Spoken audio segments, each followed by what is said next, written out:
उसका एक शब्द बाग दिखा करके ये भावनाओं से खेलने वाली सरकार है और भावनाओं के ही सौदागर है। मुख्यमंत्री भावनाओं के सौदागर है, वो हमेशा जो है संवेदनाओं के साथ खेलते हैं। जब भी कुछ घटना बड़ी घटना हो जाती है, कुछ भी हो जाते हैं, तो पहले वो अपना कास्ट कार्ड खेलते हैं, फिर अपने को आंदोलनकारी और बाकी चीज़ों से जोड़ करके अपने को एक सेफ प्लेसेस देने का कोशिश करते हैं। कोरोना के संकट काल में भी उन्होंने अपने आप को सेल के अंदर डाल लिया था, और जब वहाँ से जब झारखंड में ऊपर करके आगे आया तो आज बड़ी बड़ी जो भी बातें हैं आप देखेंगे उनके बयानों में विरोधाभास भी है और फ्रस्ट्रेशन भी है। विरोधाभास ऐसा है कि वो कहते हैं कि हमारे अफसर जो है कोई नहीं सुनता है, मेरा विधायक माफ कीजिएगा BDO CO SP DC कोई नहीं सुनता है मेरा। और दूसरी तरफ उसमें कहते हैं कि हमने ऐतिहासिक काम किया है। जब कोई सुन ही नहीं रहा है,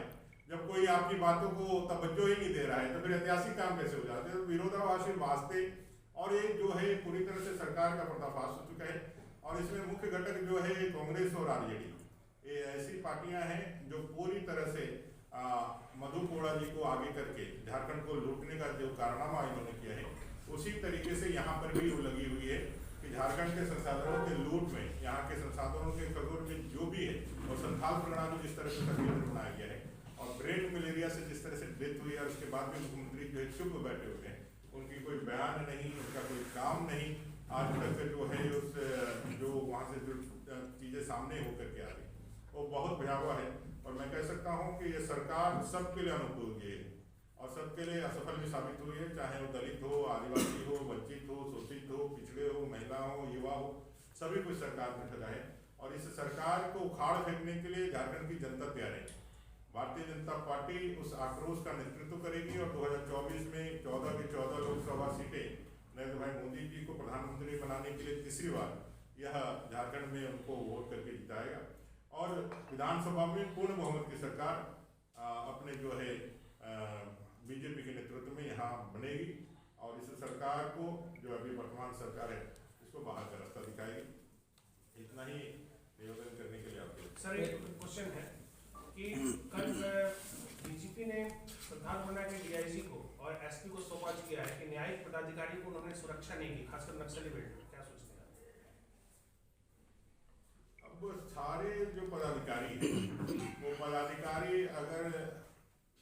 बालू कहाँ से निकले, कोयला कहाँ से निकले, गाय की तस्करी कहाँ से हो, पत्थर कहाँ से जाए, अगर उनका पूरा फोकस एरिया वहाँ हो जाए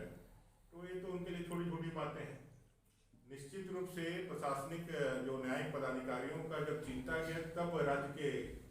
पुलिस के मुखिया ने यह सोच किया है। ये सरकार कोई भी कायदा कानून से नहीं चलने वाली है, सरकार कोई कायदा कानून मानने वाली भी नहीं है। सारे अफसर और सारे लोग बेलगाम हैं, और बेलगाम होने का कारण भी है क्योंकि आप जो है बोली लगा करके ट्रांसफर और पोस्टिंग करते हैं।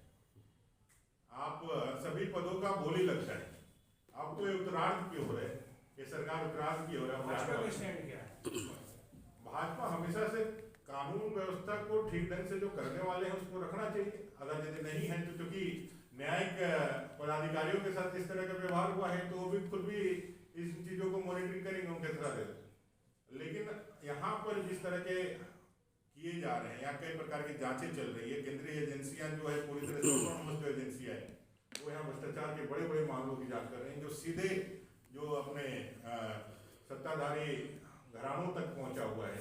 तो कहीं ना कहीं बहुत सारे षड्यंत्र का विषय तो चलता ही है। जिस तरह से आपने देखा होगा कि कुछ दिन पहले ED के अफसरों को फंसाने के लिए जिस तरह से षड्यंत्र की व्यूह रचना की गई थी और जिसका पर्दाफाश हुआ था, राज्य सरकार तो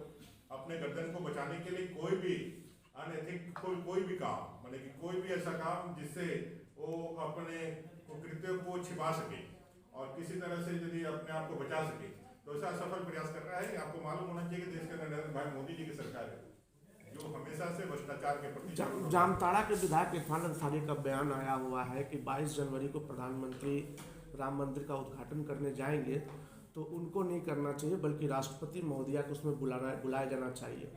उनका यह भी कहना हुआ कि एक आदिवासी होने के कारण शायद उनको बुलाया नहीं जा रहा है, चूँकि जो नई संसद भवन का उद्घाटन उसको नहीं उनको बुलाया गया। दूसरी बात उन्होंने यह भी कहा कि ऐसे शब्दों का इस्तेमाल उन्होंने इशारे में कहा कि जिस तरह वो मैच देखने के लिए गए तो इंडिया हार गई, तो इस पर आपकी क्या प्रतिक्रिया है?